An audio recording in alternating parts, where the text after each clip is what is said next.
नमस्कार, सौरभ द्विवेदी नाम है हमारा और आप देखना शुरू कर चुके हैं ललन टॉप शो। बीते एक हफ्ते से आप सुन रहे हैं कि जोशीमठ दरक रहा है, पूरा का पूरा शहर धंसा जा रहा है। सुनकर लगता है जैसे अचानक कोई बड़ा भूकंप या बाढ़ आई होगी जिसे कौन ही टाल सकता था। लेकिन जोशीमठ वालों के दुर्दिन किसी अचानक की आपदा से नहीं आए हैं। उनके घर एक बेहद धीमी और क्रूर मौत के शिकार हो रहे हैं। महीनों नहीं, बरसों नहीं, दशकों से सब जानते थे कि जोशीमठ खतरे में है, लेकिन सब तमाशा देखते रहे। जिन्होंने आवाज उठाई उन्हें विकास विरोधी कहकर खारिज कर दिया गया। नतीजा हम सबके सामने है। एक्सपर्ट्स कहने लगे हैं कि जोशीमठ को बचाना अब नामुमकिन है। जो दरारें नजर आ रही हैं वो आने वाले समय में गहरी और चौड़ी ही होंगी। उससे पहले लोगों को वहां से निकालना जरूरी है। हैरान परेशान लोग सड़कों को रोककर प्रदर्शन कर रहे हैं, लेकिन कोई जिम्मेदारी लेना नहीं चाहता। एनटीपीसी ने कह दिया कि उसके बिजली घर से कुछ नहीं हुआ। न केंद्र या उत्तराखंड सरकार ने किसी गलती को स्वीकारा। सारी दिशाओं में यही गूंज रहा है कि अब सब ठीक कर देंगे। सरकार ने इस पर हाई लेवल मीटिंग कर ली है, राहत पुनर्वास के आदेश दे दिए हैं, लेकिन ये कौन बताएगा कि जो हो गया उसका जिम्मेदार कौन। यहाँ प्रश्न ये नहीं कि एक या दो लोगों को चिन्हित कर उन्हें फंदे पर लटका दिया जाए। यहाँ प्रश्न ये कि अगर हम नहीं समझे कि जोशीमठ में हमसे क्या चूक हुई तो कल को यही हाल नैनीताल का होगा, मसूरी का, शिमला का, धर्मशाला का। इसलिए आज के ललन टॉप शो में हम ये समझने की कोशिश करेंगे कि जोशीमठ की तबाही का जिम्मेदार किसे माना जाए, प्रक्रियागत दोष किसके थे और इसको कैसे सुधारा जा सकता है। आज सोमवार का दिन है। शुक्रवार का दिन भी हमने जोशीमठ को ही समर्पित किया था। 6 जनवरी के रोज आपसे विस्तार से बात की थी उस त्रासदी के बारे में। बताया था कि जब जोशीमठ के मारवाड़ी वार्ड में जमीन से पानी का रिसाव होने लगा तो आनन फानन में लोगों को घर छोड़ने पड़े और उनकी नाराजगी देखते हुए तपोवन विष्णुगढ़ परियोजना और हेलांग विष्णुप्रयाग बाईपास का काम रोक दिया गया है। अब इससे आगे के अपडेट जान लेते हैं। 8 जनवरी को प्रधानमंत्री कार्यालय की तरफ से एक उच्च स्तरीय बैठक बुलाई गई। प्रधानमंत्री के प्रिंसिपल सेक्रेटरी पीके मिश्र इसकी अध्यक्षता कर रहे थे। इसमें केंद्र, उत्तराखंड शासन, राष्ट्रीय आपदा प्रबंधन प्राधिकरण NDMA, geological survey of India यानी जीएसआई और दूसरी संबंधित एजेंसियों के वरिष्ठ अधिकारी शामिल हुए। पीएमओ की तरफ से उत्तराखंड सरकार को कहा गया कि प्रभावितों से निरंतर संवाद कायम रखा जाए और खतरों का ध्यान रखते हुए पुनर्निर्माण के लिए योजना तैयार हो। इसी दिन मुख्यमंत्री पुष्कर सिंह धामी ने ट्वीट कर बताया कि प्रधानमंत्री मोदी ने उनसे फोन पर बात की और जोशीमठ में प्रभावितों के पुनर्वास पर जानकारी ली। साथ ही केंद्र की ओर से हर संभव मदद का आश्वासन दिया। मुख्यमंत्री ने आज फिर एक बयान जारी किया है, सुनिए। कि ये समय सबको मिलजुल कर जोशीमठ को बचाने का समय है। सब लोग एक टीम के रूप में काम करें। सभी लोग मिलकर, सरकार है, सामाजिक संगठन है, राजनीतिक संगठन है, हमारी सबकी पहली प्राथमिकता है कि जोशीमठ शहर बचना चाहिए और लोगों की जान माल की सुरक्षा होनी चाहिए। जहां सभी लोगों से मैंने मिलकर भी वैसे भी अनुरोध किया है और लोग लगे भी हैं। सब लोग अब इस काम पर लग गए हैं और जो खतरे की जद में आने वाले 68 मकान थे उन सभी को शिफ्ट किया गया है और जो एक जोन बना है 600 मकानों से अधिक का, उनको भी वहां से सुरक्षित स्थानों पर ले जाने की कार्रवाई गतिमान है। और माननीय प्रधानमंत्री जी भी लगातार इसकी समीक्षा कर रहे हैं, लगातार व्यक्तिगत रूप से वो जानकारी ले रहे हैं और उन्होंने हर संभव यहाँ पर मदद का, हमको सहायता का आश्वासन दिया कि हर प्रकार से सहायता होगी। कल पीएमओ ने भी मीटिंग करी है। हमारे राज्य के भी सभी अधिकारीगण, चीफ सेक्रेटरी कल वहां गए थे। सारा आकलन उन्होंने भी कर दिया है और हमारी कोशिश है कि सभी लोगों को फिलहाल सुरक्षित किया जाए। 8 जनवरी के रोज ही जोशीमठ को लैंडस्लाइड सबसाइडेंस जोन घोषित कर दिया गया, यानी इस इलाके में भूस्खलन और जमीन धसकने के खतरे को स्वीकारा गया। आपात स्थिति से निपटने के लिए नेशनल डिजास्टर रिस्पांस फोर्स यानी एनडीआरएफ और स्टेट डिजास्टर रिस्पांस फोर्स यानी एसडीआरएफ की टीमें जोशीमठ में तैनात कर दी गई और पीएमओ की ओर से एनडीएमए के सदस्यों को निर्देश मिले कि 9 जनवरी के रोज जोशीमठ का दौरा करें और सारी संबंधित एजेंसियों से इनपुट लेकर एक विस्तृत विश्लेषण तैयार करें। सूत्रों ने दावा किया कि इस बैठक के दौरान उत्तराखंड सरकार के मुख्य सचिव सुखबीर सिंह संधू ने कहा कि 350 मीटर की चौड़ाई वाला एक इलाका प्रभावित हुआ है और मुख्यमंत्री राहत कोष से 1 करोड़ रुपए जारी किए गए हैं। प्रभावितों को जिन किराए के घरों में शिफ्ट किया जाएगा उनका किराया इन पैसों से दिया जाएगा। अब आते हैं 9 जनवरी यानी आज के दिन। दरार वाले मकानों की संख्या 561 से बढ़कर 610 हो गई है और ये शाम 5 बजे तक का आंकड़ा है, जिसके बढ़ने की आशंका है। इसीलिए राहत अभियान को भी तेज कर दिया गया है। असुरक्षित मकानों पर लाल निशान लगा दिए गए और कम से कम 68 परिवारों को अस्थायी राहत कैंप में पहुंचाया गया। प्रशासन की पहली प्राथमिकता है ऐसी किसी अनहोनी को टालना जिसमें किसी नागरिक की जान चली जाए। इसीलिए लोगों से लगातार अपील की जा रही है कि दरार वाले घर छोड़ दें। चमोली जिला प्रशासन के मुताबिक केंद्र की ओर से 2 और राज्य की ओर से 1 टीम जोशीमठ के रास्ते में है। इनके साथ केंद्रीय जल शक्ति मंत्रालय के अधिकारी और विशेषज्ञ भी हैं। आज ही जोशीमठ त्रासदी के मामले पर अदालती कार्रवाई भी शुरू हुई। वकील रोहित दाडरियाल ने दिल्ली हाई कोर्ट में जोशीमठ को लेकर एक याचिका लगाई थी। इनकी मांग है कि केंद्र इस मामले पर एक सेवानिवृत्त जज की अध्यक्षता में कमेटी का गठन करे और प्रभावित परिवारों के पुनर्वास में तेजी लाए। जब हाईकोर्ट के चीफ जस्टिस सतीश चंद्र शर्मा और जस्टिस सुब्रमण्यम प्रसाद की बेंच के सामने याचिका का जिक्र हुआ, तब बेंच ने कहा कि आप पहले ये मालूम करें कि इस मामले पर सर्वोच्च न्यायालय विचार कर रहा है या नहीं, इसके बाद हमारे पास आए। जोशीमठ के स्वामी अविमुक्तेश्वरानंद सरस्वती ने भी घोषणा की थी कि वो इस प्रकरण को लेकर सर्वोच्च न्यायालय में याचिका लगाएंगे। आज इनके वकील परमेश्वर नाथ मिश्र ने इस मामले को भारत के मुख्य न्यायाधीश जस्टिस DY चंद्रचूड़ और जस्टिस PS नरसिम्हा की बेंच के सामने उठाया और मांग की कि कोर्ट मामले में दखल दे ताकि जोशीमठ त्रासदी को राष्ट्रीय आपदा घोषित किया जा सके। मिश्र ने त्वरित सुनवाई की मांग की थी, जिस पर बेंच ने कहा कि विधिवत प्रक्रिया के पालन के बाद 10 जनवरी को एक बार फिर इस मामले को बेंच के समक्ष उठाएं। हमने आपको सारे अपडेट दे दिए। अब लौटते हैं उस मूल प्रश्न पर जिससे हमने आज के ललन टॉप शो की शुरुआत की थी कि इसका जिम्मेदार कौन है। हम ये जानते हैं कि जोशीमठ के घरों में दरारें बहुत पहले पड़ गई थी। हड़कंप तब मचा जब ये दरारें इतनी बढ़ गई कि घर गिरने का खतरा पैदा हो गया। जमीन से अचानक पानी बाहर आने लगा। स्थानीयों का आरोप है कि स्थिति खराब होने के पीछे है एक धमाका। ललन टॉप के रणवीर और मोहन जोशीमठ में हैं। सुनिए उन्हें इस धमाके के बारे में स्थानीय लोगों ने क्या बताया। जोशीमठ के स्थानीय लोगों का आरोप है कि इस संकट की वजह सिर्फ और सिर्फ NTPC है। जोशीमठ के पहाड़ों के अंदर से 12 किलोमीटर लंबी एक टनल बननी है जो कि NTPC के Tapovan Vishnughat hydro power project के लिए काम आएगी और इस 12 किलोमीटर लंबी टनल को इन ऊंचे पहाड़ों के अंदर से लेकर जाना है और जोशीमठ शहर इन्हीं पहाड़ों के बीच में बसा हुआ एक शहर है। अब इस हाइड्रो पावर प्रोजेक्ट की बात करें तो Tapovan Vishnughat hydro power project जो है वो 520 मेगावाट बिजली उत्पन्न करेगा और यहाँ पर जो 12 किलोमीटर लंबी टनल बन रही है वो एक छोर पर 2 किलोमीटर और दूसरे छोर पर 6 किलोमीटर खुदाई हो चुकी है, लेकिन जो बीच का 4 किलोमीटर हिस्सा है वो जोशीमठ शहर के नज़दीक से गुजर रहा है और वहाँ पर आरोप ये है कि उस टनल की खुदाई में एक TBM यानी कि टनल बोरिंग मशीन लगाई जानी थी। उस मशीन में काम के वक्त वो मशीन टनल के अंदर फंस गई और उसको निकालने के लिए कुछ दिन पहले जो NTPC है उसने एक ब्लास्ट किया। ब्लास्ट की वजह से दरारें आनी शुरू हुई और जो टनल के अंदर पानी फंसा हुआ था वो पानी रिस कर उन दरारों के जरिए शहर में पहुंचा। ये आरोप है। फिलहाल NTPC ने दावा ये किया है कि किसी तरह के कोई ब्लास्ट नहीं किया गया है, लेकिन सरकार ने एक कमेटी का गठन किया है जो कि ये पता करेगी कि आखिर इस संकट की वजह क्या है। फिलहाल स्थानीय लोगों में गुस्सा है और इस बीच तमाम धरने प्रदर्शन चल रहे हैं। इस आरोप का सत्य अभी सामने आना बाकी है, लेकिन स्थानीय नागरिक रोष में है क्योंकि उनके घर टूटने की कगार पर है। ये हमें तो बहुत परेशानी है, सारा टूट के नीचे धसक रहा हो, पूरा ऊपर कम नीचे पूरा जमीन जा रही। कैसे रहेंगे हम लोग? बोल रहे कि जाओ, कहाँ जाना? हमने इतने सालों की मेहनत सब उन मकानों पे लगा रखी। अब देखो बड़ी समस्या हो गई, हम लोग जाएं तो जाएं कहाँ? रोड में बैठ रहे दिन रात, रोड में नगर पालिका में जाओ बोल रहे। गायों की तरह रह रखे वहाँ, अब रहना ही पड़ेगा, क्या करें? हमारी जब आ रखी है ऐसी मुश्किल तो ये जो 2 बिल्डिंग आपको नजर आ रही है तो टूटने वाले हैं, तो सबसे ज्यादा खतरा हमें है नीचे हमारी मकान है। मेरे पापा नहीं है, मम्मी है, दिन में कोई नहीं रहता, हम भाई बहनों के साथ हम अकेले रहते हैं। हमें खतरा है दिन रात के लिए और ना ही हमारी व्यवस्था नगर पालिका में की गई है, ना ही गुरुद्वारा में की, जहाँ जहाँ लोगों को भेज रहे हैं। हमें अभी तक कहीं भी कुछ भी नहीं, वार्ड मेंबर भी हमारा साथ नहीं दे रही है, वार्ड मेंबर भी हमारे साथ खड़ी नहीं थी। हमने शासन के लोग आपसे मिलने नहीं आए? कोई मिलने नहीं आए, सिर्फ आए एक ही बार आए थे, उन्होंने नाम लिखा, उसके बाद उनकी तरफ से इधर लोग कोई मरे कुछ भी हो, उन्हें कोई मतलब नहीं है हम लोगों से कि हमारी बात सुनने के लिए तैयार नहीं थे। हमारा सामान अंदर ही, बच्चा अंदर ही, और हमारे कोई शासन पर हमारे कहीं पे भी नाम नहीं है, कहीं पे भी कुछ नहीं है। क्यों ऐसे हो रहा जा रहे हमारे साथ? क्यों नादानी हो जा रहे हमारे साथ हैं? हमारा पहले व्यवस्था करी जाए, हमारे सामान का व्यवस्था करी तब सील करी जाए हमारे वो। बात सिर्फ NTPC के निर्माणाधीन बिजली घर की नहीं है। जोशीमठ के इर्द गिर्द चमोली जिले में इतने बड़े पैमाने पर निर्माण हुआ है जिसकी आप कल्पना भी नहीं कर सकते।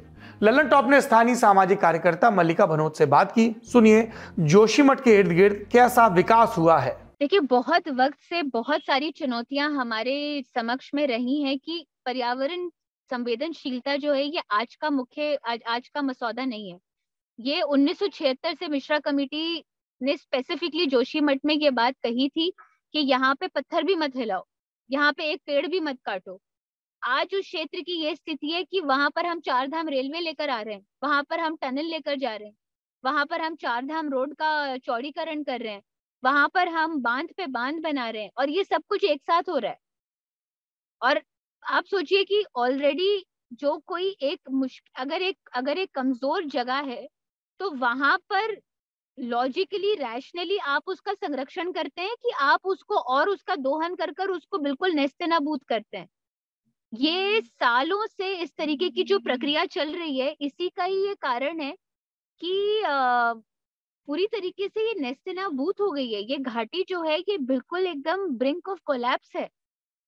और आज की समस्या ये क्यों हो रहा है? ये इसीलिए हो रहा है क्योंकि हमारी जितनी भी स्टडीज हैं उनको हमने बिल्कुल नजरअंदाज कर दिया है, और हमने उनको एकदम दरकिनार करते हुए सारी की सारी विकास की सो कॉल्ड विकास बनाम विनाश की गतिविधियां करते जा रहे हैं। टनल खोद रहे हैं, वहां पे कोई हाइड्रोजियोलॉजिकल स्टडी नहीं है। आज जगह जगह से पानी स्फुटित हो रहा है, हमें कुछ नहीं पता है कि ये पानी कहाँ से आ रहा है।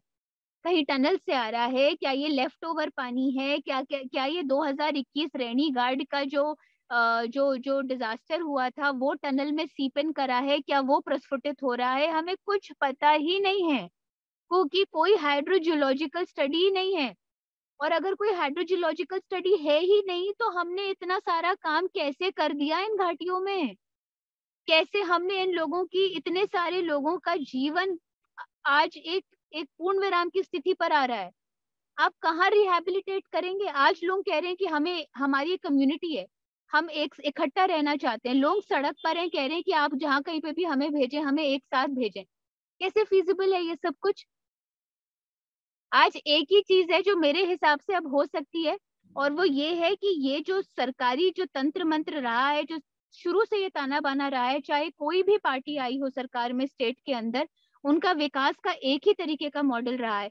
और आज लिटरली मेरा खून खौल रहा है, और मैं ये कह रही हूँ कि ये जैसा जोशीमठ की स्थिति है, वैसे ही कल को भटवाड़ी की होएगी, वैसे ही गोपेश्वर की होएगी, और फिर बाकी सारे जितनी भी हमारे गढ़वाल के क्षेत्र है वो एक के बाद आएंगे।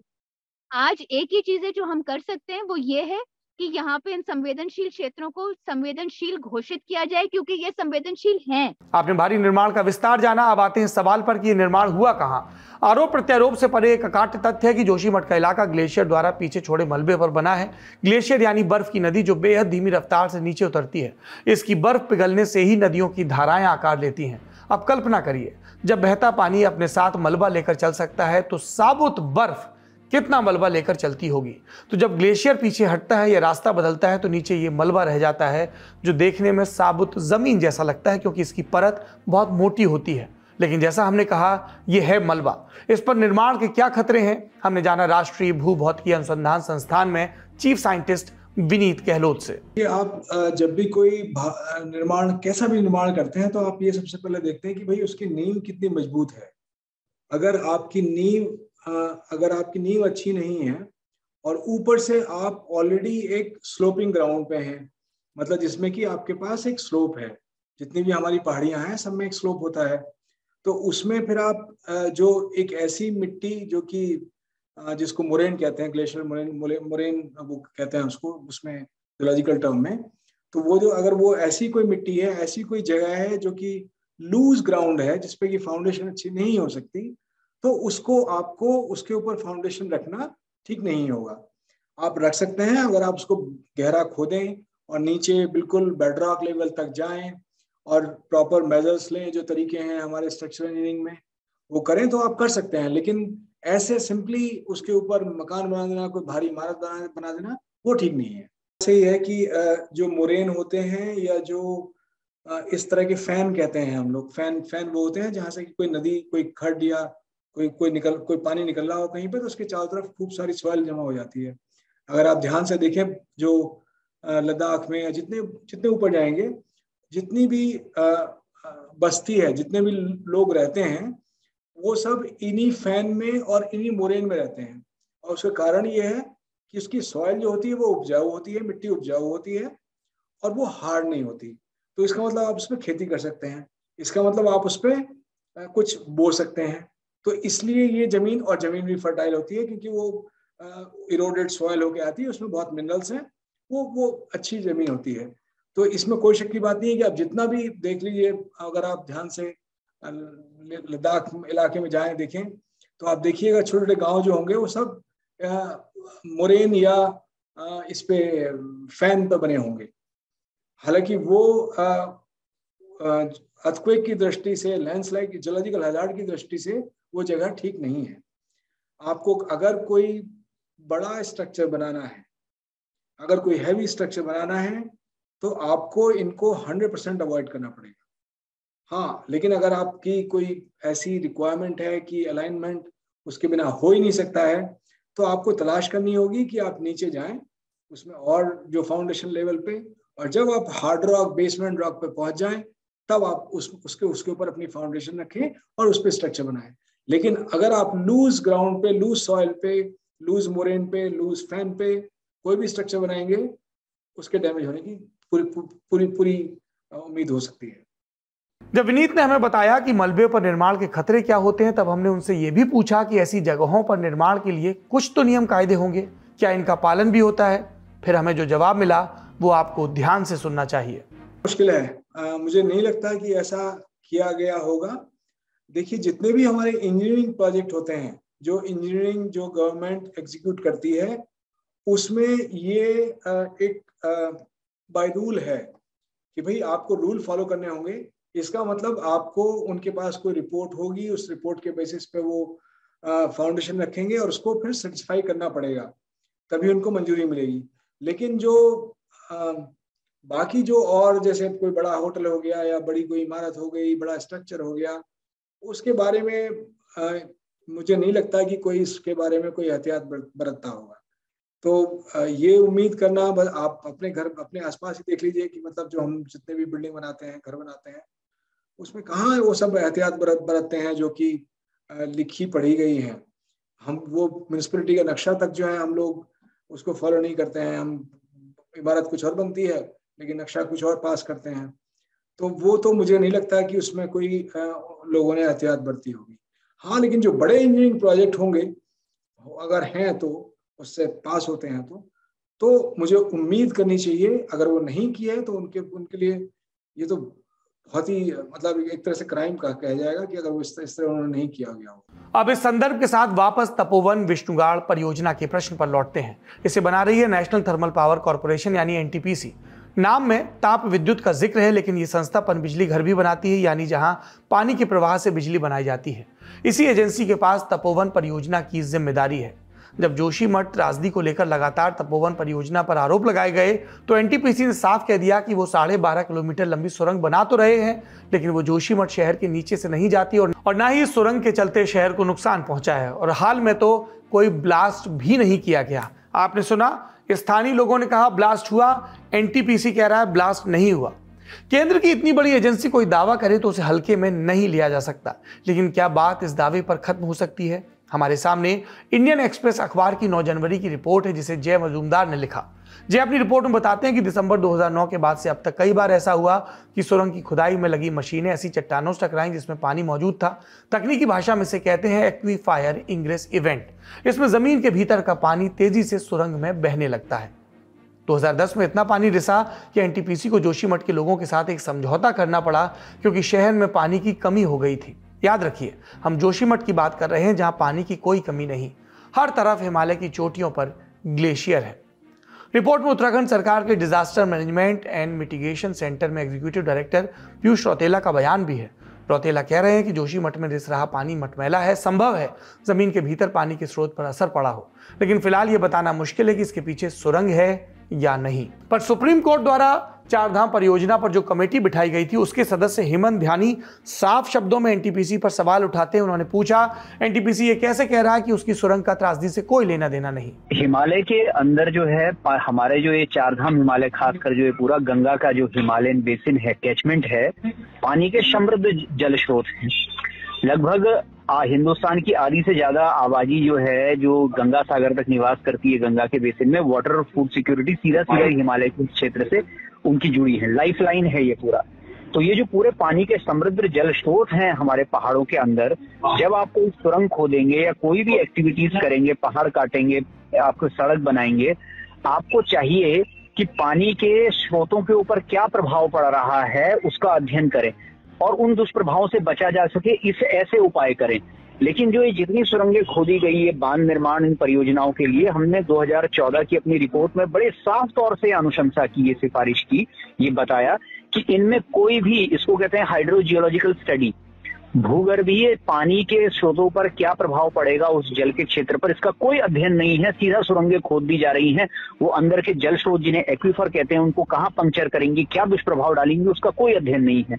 और इस सिफारिश को पर्यावरण मंत्रालय ने बड़ी गंभीरता से माना और सुप्रीम कोर्ट में 2014 में अपने हलफनामे में स्वीकार भी किया कि एक्सपर्ट बॉडी ने ये कहा है, जो बड़ी गंभीर बात है, कि इस पूरे हिमालयी क्षेत्र में चाहे वो टनलिंग हो, चाहे वो डिफॉरेस्टेशन हो, चाहे ब्लास्टिंग हो, हिल कटिंग हो, ऐसी गतिविधियों से हाइड्रोजियोलॉजिकल क्या दुष्प्रभाव पड़ते हैं, इसकी स्टडी होनी चाहिए।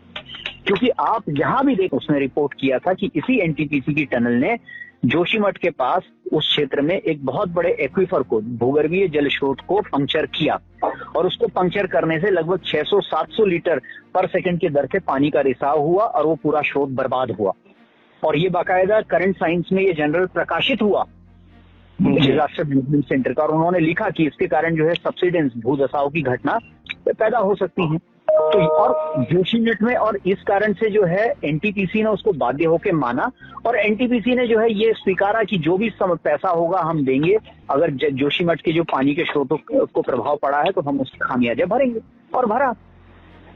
तो अब ये कैसे कह सकते हैं कि हमारी सुरंग प्रभाव नहीं डाल रही है? भाई 2010 में आपने खुद जो है डिपॉजिट किया पैसा, एग्रीमेंट करने पर आपको बाध्य होना पड़ा क्योंकि आपके कारण पूरे जल स्रोत का नुकसान हुआ टनल के कारण। और अब जो ये पूरी, तो इसलिए प्रश्न तो उनसे पूछें कि आप अध्ययन बताइए कि कौन से अध्ययन के आधार पर ये कह रहे हैं कि कोई प्रभाव नहीं पड़ रहा है इसके कारण जोशीमठ क्षेत्र पर हमारी टनल के कारण, जबकि प्राकृतिक सारी स्थितियां बता रही हैं कि आपके कारण से वो पानी के स्रोत सूखे हैं। सरकार अब एक्शन मोड में है, धड़ाधड़ कमेटियों का गठन हो रहा है। इससे जोशीमठ के लोग कितने संतुष्ट हैं ये भी सुनते जाइए। अभी तो सरकार ने कमेटी बनाई है और सरकार ने वहां पर इन्वेस्टिगेशन के लिए कुछ एक्सपर्ट्स भेजे हैं, जिस कमेटी जो कमेटी का जो पूरा गठन है उससे we are not really satisfied, क्योंकि उसमें कोई भी इंडिपेंडेंट एक्सपर्ट्स नहीं है। और जैसा कि हमारा पहले भी अनुभव रहा है, जब कोई अनबायस्ड इंडिपेंडेंट एक्सपर्ट नहीं होता है तो वो ये पॉइंट आउट नहीं कर पाता है कि भाई ये सरकारी जो प्रोजेक्ट चल रहा है उसके कारण इतना मैसिव जो प्रोजेक्ट चल रहा है, या इतने इस लेवल पे डिफॉरेस्टेशन हुआ है, या इस लेवल पे आपका मूवमेंट ऑफ हेवी मशीनरी हुई है जिसके कारण ये सो एंड सो नुकसान हुआ है। कोई भी सरकारी कमेटी इस तरीके का आंसर लेकर नहीं आती है और हमेशा बायस रिस्पॉन्सेज लेकर आती है, और उसी के ऊपर फिर आगे की कार्य प्रणाली बनाना बिल्कुल ही फ्यूटाइल एक्सरसाइज है, क्योंकि फिर उसका बेस ही कमजोर है। तो अभी हमारी यही मांग रही है सरकार से कि आप इंडिपेंडेंट एक्सपर्ट्स लेकर आइए जो कि इस जगह को समझते हैं, जिन्होंने इस जगह पर काम किया है, और वो किसी भी तरीके से उनकी कोई रिक्वायरमेंट नहीं है उस बायस के लिए। आप उन जियोलॉजिस्ट को इकट्ठा करिए, हाइड्रोजियोलॉजिस्ट को इकट्ठा करिए और यहाँ की स्टडी करिए, समझिए, और फिर इस क्षेत्र को कोशिश कर सकते हैं आप कि आप किस तरीके से उसको गठित करके आप उसको बचाएं। पर ये मैन मेड डिजास्टर है, और ये मैन मेड डिजास्टर बाकी घाटियों में ना हो, इसके लिए तो पहल करें। बस यही हम बात कर रहे हैं अभी तो सब उस पे, और सब यहाँ तक कि सब समझ तो रहे हैं कि हाँ हमें ये करना है, पर क्या करेंगे अभी तक देखने वाली बात है। We'll have to take it as it comes। सहयोग देखिए, पर्यावरण कार्यकर्ता और समाजसेवी सुंदरलाल बहुगुणा की आज जयंती है और आज ही हम उनके इलाके में आई एक मानव निर्मित त्रासदी के जिम्मेदार को खोज रहे हैं। कारण जानते हैं क्या है? हमने बहुगुणा और उनकी परंपरा से आने वाले लोगों को जीके का एक सवाल बनाकर छोड़ दिया। हमें ये मालूम नहीं है कि चिपको आंदोलन के लिए मशहूर सुंदरलाल बहुगुणा विकास की हमारी अवधारणा को लेकर क्या सोचते थे। क्या हम इसकी कीमत चुका रहे हैं? जवाब हम आप पर छोड़ते हैं। आज का ललन टॉप शो यही समाप्त होता है। अपनों का, अपने पर्यावरण का, अपने देश का खूब ख्याल रखिए। शुभ रात्रि। आपके ज्ञान की गहराई नापने के लिए आ गई है ललन टॉप क्विज। मौके पर दो जवाब और मौके पर ही पाओ इनाम। सोमवार से शुक्रवार रात 9 बजे सिर्फ ललन टॉप ऐप पर। याद रखो कक्का की बात जो कही गई है नॉलेज पर हाल लगाओ हाल फायदा, दे लगाओ का फायदा। तो फटाक से डाउनलोड करो ललन टॉप ऐप और आ जाओ 9 बजे क्विज खेलने के लिए हमारे साथ।